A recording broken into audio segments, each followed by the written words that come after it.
Mario Kart 8 Deluxe is one of the best performing games of all time, and easily the highest selling in the Mario Kart series. This is due to many factors, including its highly polished gameplay, the console it's on, no not that one, and its whopping roster of 96 courses.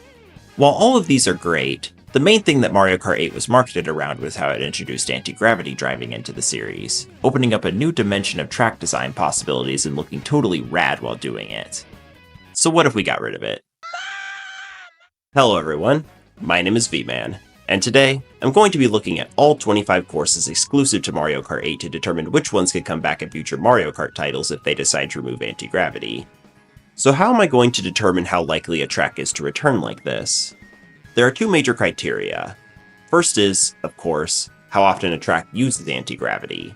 The more frequently a course uses it, the harder it will be for it to return. The second is how extreme the course's anti-gravity sections get. Tracks with shallower or more artificial anti-gravity routes would be easier to update than ones with steeper routes heavily built into the course's layout. Finally, I'll also be including how heavily a course's theming depends on anti-gravity as another smaller but still important criterion. Between so many different courses, how heavily they would need to be adapted varies a lot. So I'll be sorting these tracks into this tier list, with the tiers being super easy, barely an inconvenience, a few tweaks here and there, needs some work, huge overhaul, and good luck, pal. Now with all that setup out of the way, let's get started with the Mushroom Cup. Mario Kart Stadium is a simple beginner track that eases new players into the idea of anti-gravity. Because of this, the track only has one anti-gravity section, being this big 180 that goes straight up and down. While this is a fairly extreme angle, it would be pretty easy to flatten out without changing the overall course layout too much. Think of how tracks like GBA Mario Circuit were changed to implement anti-gravity, just the other way around. Sure, it'll be a little less cool, especially with the helicopter and the clown cars overhead, but it's not a huge hit to the track's identity, especially if the updated route allows players to drive through the bleachers to make up for it. So this just needs a few tweaks. Water Park is in a similar boat. Get it? This course only has one anti-gravity section going nearly vertically. It would seem just as easy to change as Mario Kart Stadium's, but the sub-coaster ride would need to be changed as well. I'm sure it could be done, but it would be harder to convey it coming in and out of the water at a shallower angle. Throw on the loss of the cool visual of driving straight into a wall of water, and I think this track would need some work. Up next is Sweet Sweet Canyon. Its anti-gravity segments are also very similar to Mario Kart Stadium's, except there are two of them. Overall, it should be fairly straightforward for the developers to simply turn the split paths into more gentle inclines that still exit the soda lake, so the track's identity can be maintained with only a few tweaks. Rounding out the Mushroom Cup is Thwomp Ruins, and this track is definitely the most interesting to talk about so far since it has 4 unique anti-gravity sections. Ironically, the larger, required section at the end is the most straightforward, since that part of the course is not that unlevel, so it could get away with essentially no changes. The other 3 are the first of several we'll see that I'll call alternate wall routes. These are anti-gravity sections that put racers on a vertical path when a different, usually more prominent route without anti-gravity is present. These can be handled a few ways, one being to convert these walls into banked curves instead, similar to the ones found in tracks like Luigi's Circuit in Double Dash and Wii. They could also simply be removed since extra routes have been removed from retro courses in the past. We will not forget you, Yoshi's Circuit Tunnel. For Thwomp Ruins, I think the first curve could be made into a banked curve, and the other 2 could simply be removed since there are already quite a few paths here between the left and right routes, the water, and the glider that opens up on lap 2. It definitely needs some work, but this track returning without anti-gravity is definitely doable. Moving on to the Flower Cup, we have Mario Circuit, and despite what you may be thinking, this track is actually easy to get working in anti-gravity. Oh, who am I kidding, this track is toast. I mean, come on, do I even need to say why a track with segments like this would not work without anti-gravity? Yeah, good luck, pal. After one of the most extreme examples of anti-gravity in Mario Kart 8, we now have one of the most tame in Toad Harbor. For the most part, this track seems very traditional. It wouldn't seem out of place in an older title like Mario Kart Wii. However, there is still one anti-gravity section on the track, and it's another alternate wall route. I told you these would come back, and it's going to be on the test.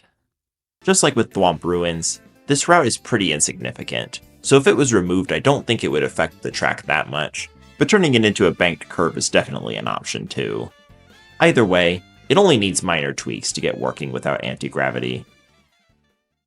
After that, we find ourselves in everyone's favorite Mario Kart 8 track, Twisted Mansion. This one is going to be the most complicated one to discuss so far, so let's go in order. First, we have the split path at the beginning where we have these wavy carpeted walls on either side of this dining table. Turning these into wavy carpeted floors seems pretty straightforward, but then we get to the underwater section. Here, racers drive straight down into some water before making a U-turn to go up. After that is one more left turn before a twisty split path, eventually ending in a glider section. Surprisingly, almost all of the driving on walls could be counteracted by rotating the underwater section to bring the players to the left from this angle instead of downwards, and straightening out the twists in the split path later. This would be a pretty big change, but it could still be done with a jump into the water instead of driving downward into it. However, notice what I said earlier about this section. Straightening out the twists on Twisted Mansion. Yeah, even though I think this track could be reworked without using anti-gravity, I think a lot of the identity would be lost if you couldn't drive on the walls. I won't say it's impossible, but it would take quite the overhaul to get things working without it. Finally, to end off the Flower Cup is Shy Guy Falls. And if you're curious how you have Mario and company drive straight up and down waterfalls without anti-gravity, then that's the neat thing. You don't. The best I can see for this track is integrating the tried and true video game quirk of going behind the waterfall to some hidden cave instead of driving up it, but at that point the main appeal of the track is lost, not to mention the layout changing so much it's hard to call it the same track. I'll put this one squarely in Not Happening Pal, but less Not Happening Pal than Mario Circuit. Oh yeah, this is ordered, I don't think I mentioned that. Now we're on to the Star Cup, starting with Sunshine Airport. This track only has one anti-gravity section, being this one in the air on this weird metal grate. The thing is though, looking down at the ground below shows that at no point does the tilt of this road become very extreme. In fact, I would say the anti-gravity here is all but unnecessary. Maybe it would need to be leveled out just a tiny bit, but overall this track should be super easy to bring back without anti-gravity. Also, this is a little off topic, but did you know that you could trick off of the plane's wings when leaving the anti-gravity section? I learned this recently and I thought more people needed to know this. After touching down at Dolphin Shoals, we eventually reach the course's only anti-gravity section, being this large curve over a whirlpool. Now, I have addressed several of these elevated anti-gravity curves, so to see if you've been paying attention, I'm going to give you a question. What needs to be done for this course to work without anti-gravity? Is it A, create an alternate route, B, flatten out the curve, or C, blow it up and make the course untraversable? If you answered B, then you get a B for based, because you're correct. See, I told you there'd be a test. But yeah, flattening out this curve doesn't seem to be too difficult, so I'll place it with Sweet Sweet Canyon, saying it only needs a few tweaks. Now for Electrodrome, and this one is complicated. This course is one of the game's largest anti-gravity areas, complete with doubling back along a previous wall, and split paths that end up upside down from each other, while bobbing and weaving through each other. There's just way too much of this course to realistically make work without anti-gravity. I don't know if it's a complete lost cause like some of the other ones I put this low, but I simply can't justify putting it any higher than the top of Good Luck, Pal. To complete the Star Cup, we have Mount Wario, a track with triple the length of a normal Mario Kart track and triple the anti-gravity potential. Even so, there are only 3 anti-gravity areas to cover. I'll go from least to most complex, starting with this one on lap 3, and let's be real, this is a joke of an anti-gravity section that could be removed without any detriment.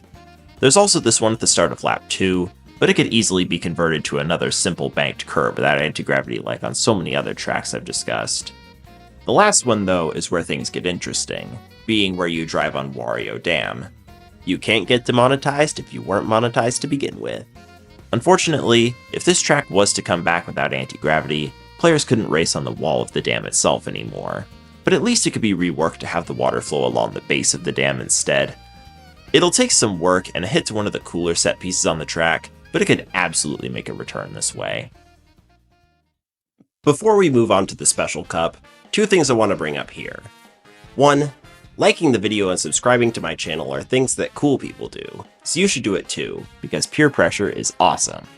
Second, I've now covered 12 of the 25 tracks, so that means it's time for the midpoint battle mode portion of the video.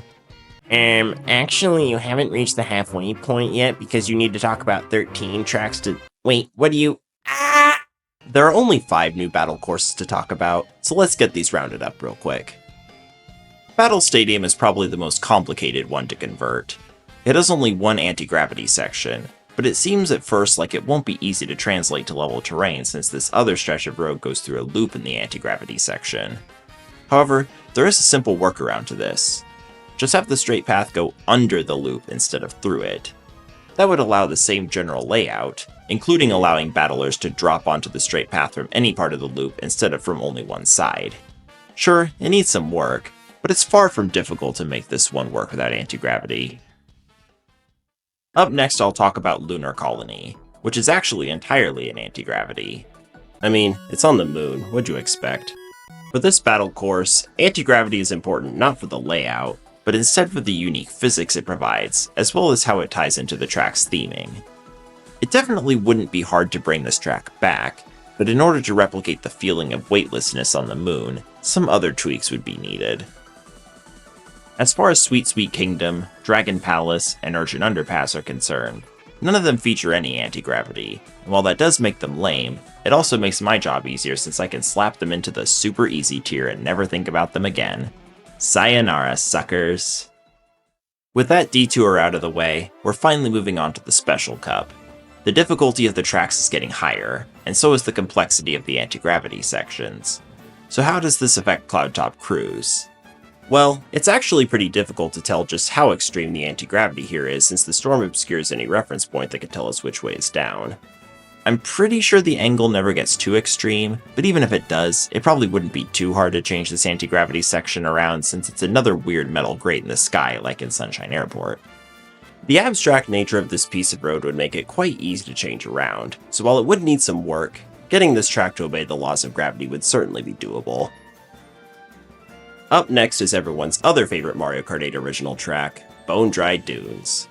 The track actually has very little use of anti-gravity, with the only instance of it on the course being this bone section closer to the end.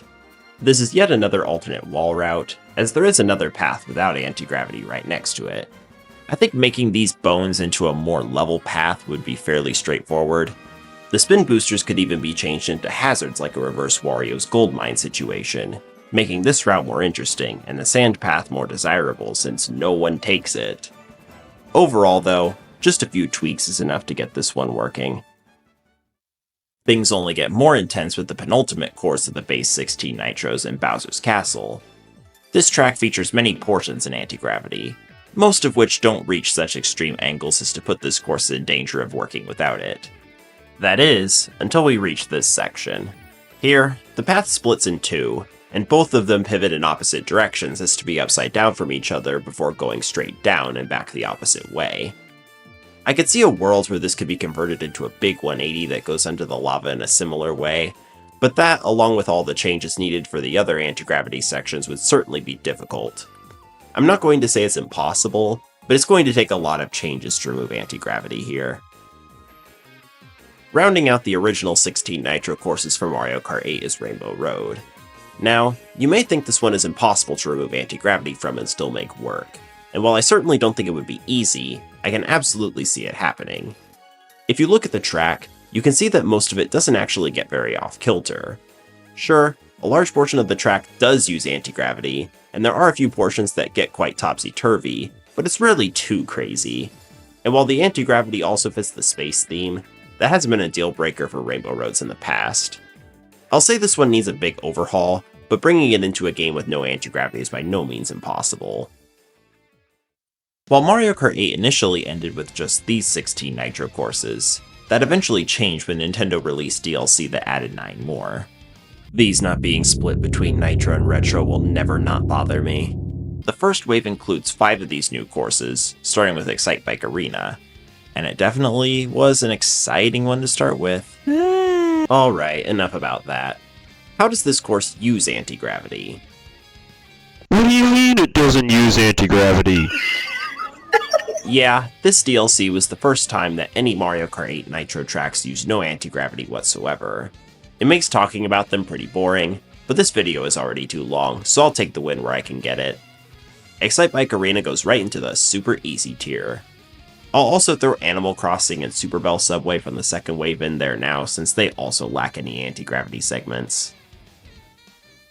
Talking about courses without any anti-gravity may be the easiest part of this, but the next simplest is a track like Dragon Driftway. This one's pretty clear-cut for the opposite reason, since there is no way this track would work without anti-gravity. I mean, just look at it. This goes straight into good luck, pal. Spoiler alert, this is going to be a trend among the DLC Nitros. Up next is... oh, come on. Yeah, Mute City is yet another obvious one. With F-Zero being well known for how ridiculous its track layouts get, is it any surprise that there's no way this track could get brought back without anti-gravity? I mean, it has better luck of being ported to a new F-Zero game than that happening. Alright. Let's move on to a track that's slightly more nuanced when it comes to this topic, that being Ice Ice Outpost. For this course, a bit of the ending section is in anti-gravity. However, it's pretty much just the track going upward before turning to go back down and ending on this glider. This is fairly similar to the anti-gravity section in Mario Kart Stadium, so Ice Ice Outpost will join it with just a few tweaks. For our next course, we have Hyrule Circuit. This track has one anti-gravity section, so let's see what crazy, gravity-defying shenanigans it pulls off.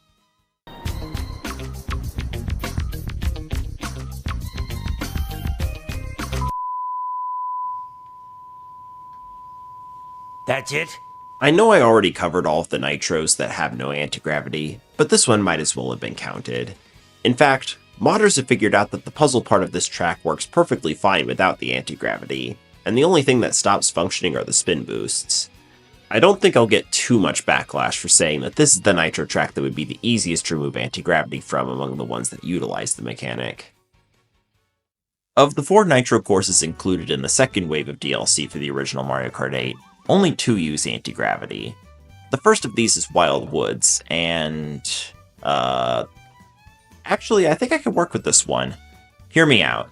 Most of the course doesn't rely on anti-gravity, and the only part that does is the very start and end of the track where players drive up the trunk of this massive tree.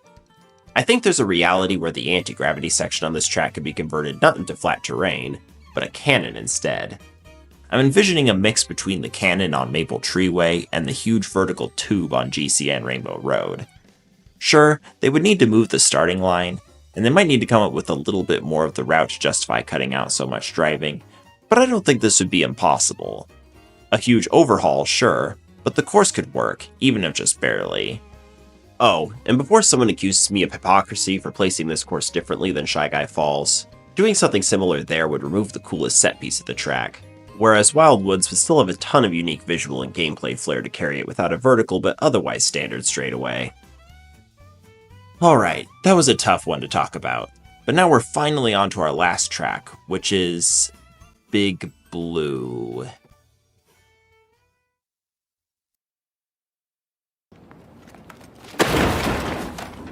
And with that, my analysis is complete. What did you think of my list? Did I put everything where it should go? Or did I rank something in the wrong place? Let me know in the comments. I would like to say that I neither expect nor hope that anti-gravity is removed in the next Mario Kart, but since Mario Kart Tour doesn't have anti-gravity and coincidentally also has no Mario Kart 8 original courses, I wondered how realistic it would have been to add these courses to that or another Mario Kart game without the mechanic.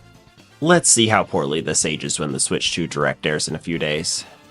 It was really fun to try and figure out what it would take to bring these courses into a game where driving on the ceiling was no longer possible, and I hope you had fun with this video as well. With all that said, my name is V-Man, and I hope to see you again soon. Take care.